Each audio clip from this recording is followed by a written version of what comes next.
Mas então, pessoal, e afinal de contas, o que é o 7 de setembro?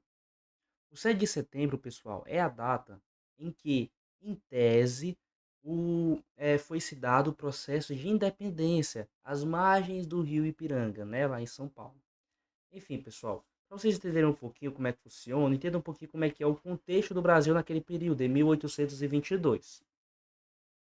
Dom Pedro I estava meio dividido, ele tinha que ou ir para Portugal, assumir o trono de seu pai, ou então ele ficava aqui no Brasil, reinando sobre o Brasil, mas contra a coroa portuguesa. Ele decide que vai ficar. Basicamente, pessoal, muitas pessoas têm na sua mente essas duas pinturas que eu vou mostrar para vocês. Essas pinturas estão erradas? Pessoal, eu sinto dizer que sim. Olha, para você que não sabe, essas pinturas aí foram feitas muito depois da independência. Por que que isso acontece? O processo de independência se deu em 1822, mais ou menos no dia 7 de setembro, né? É, essas pinturas são de 1888, a de Pedro Américo, e a outra pintura que eu relatei para vocês, cujo tem embaixo o nome do autor, é de 1844, muito depois de 1822.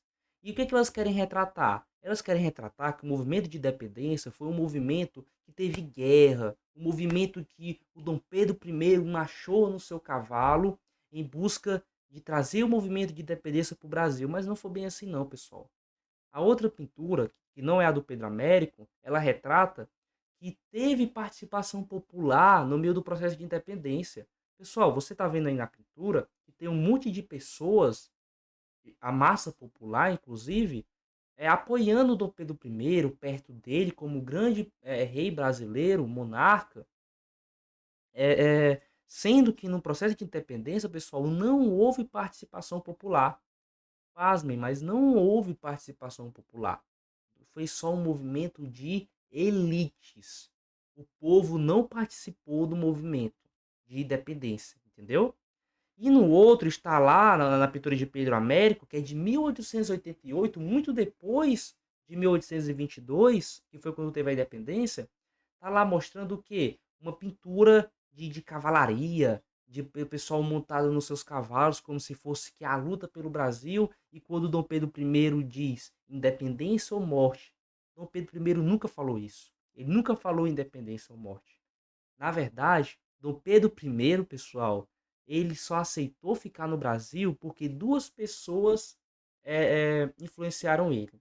Primeiro, a sua esposa, Dona Leopoldina, ela que influenciou Dom Pedro I a fazer o movimento de independência e ficar no Brasil. Ela foi uma das duas pessoas que influenciaram ele, a sua esposa.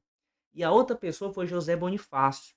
Ele era basicamente, pessoal, como se fosse o braço direito do Dom Pedro I, entendeu? Ele era muito próximo dele e ele queria que o Brasil fosse independente por conta de interesses pessoais, entendeu? Então essas duas pessoas é como se ficassem no ouvido de Dom Pedro I falando: implanta a independência, faz o processo de independência aí, entendeu? Então, o Dom Pedro I, pessoal, ele não ficou num cavalo, levantou uma espada e falou independência ou morte. Muito pelo contrário, ele só fez isso por conta de conselhos de sua esposa e de seu braço direito, digamos assim, entendeu?